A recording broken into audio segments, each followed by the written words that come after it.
Good afternoon. My name is Marissa Moss, and today I'll be addressing the components of effective communication skills, public speaking, and its usefulness in a variety of settings, verbal and nonverbal communication skills, and the types of technology used as an aid to the presentations.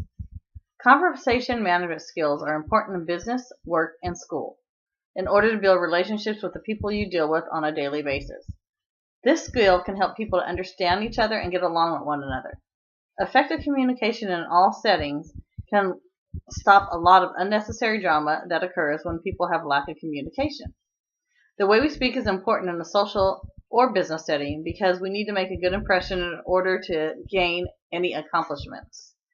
A person's oral communication is a representation of who they are as a person. People do not want to deal with anyone that cannot speak well because it makes it hard for them to understand. The setting can make a difference on the delivery of the presentation. When presenting a speech, it's important to have the audience's attention. Room temperature is important because if the room is too hot or too cold, the audience will be uncomfortable and not pay attention to the speaker.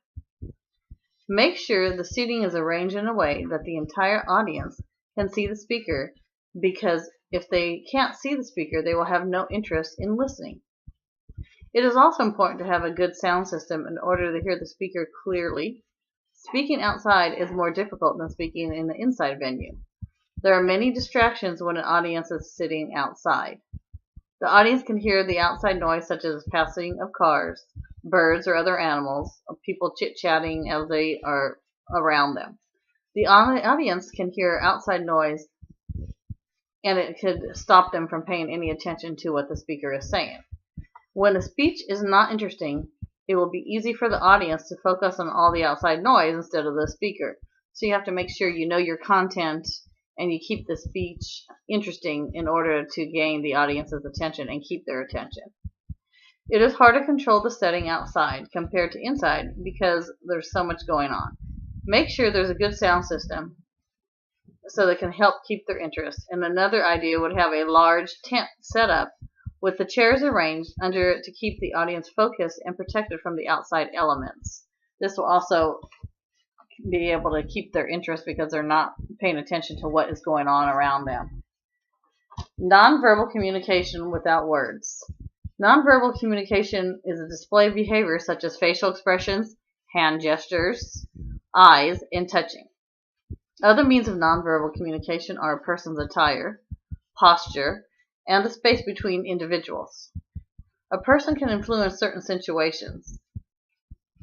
Appearance is very important when you're giving a speech because if you're not dressed properly, the audience could be focusing on what you're wearing instead of what you're telling them. It is important to use positive cues when giving a presentation.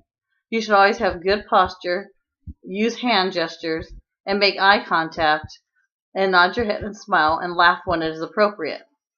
To make sure we're clear and concise for the audience so they are not confused or misled, we need to make sure we have done the research on the topic and know your material. Don't ramble on or use long speeches that will distract them. You want to make sure your speech is at appropriate timing for the audience that you are trying to reach. Don't use slang words in your speech. If you have to use a slang word, make sure you give the definition of the word. You can't assume audience knows what the word means when you're using it, so you have to explain it to them. Make good eye contact and speak slowly and concise.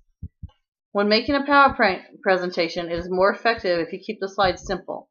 When adding in photos, make sure you use photos with a high graphic resolution.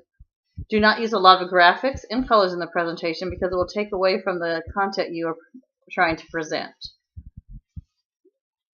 It is important to use appropriate charts to fit with the data being presented, such as pie charts, line charts, horizontal graphs, and vertical bars. You should always be prepared just in case the technology fails you, because sometimes there's a computer glitch or your flash drive won't load, and that will cause unwanted anxiety and make your presentation sloppy. Always come with a backup plan. You can use an easel to put up posters or print hard copies of the PowerPoint presentation. I prefer to bring hard copies of the presentation because it gives me a sense of security. This way I know I can get through the presentation, even if the technology fails me, they could look back at the presentation on the PowerPoint hard copies and know exactly where you're at and where you're going with your presentation. Thank you. Have a good day.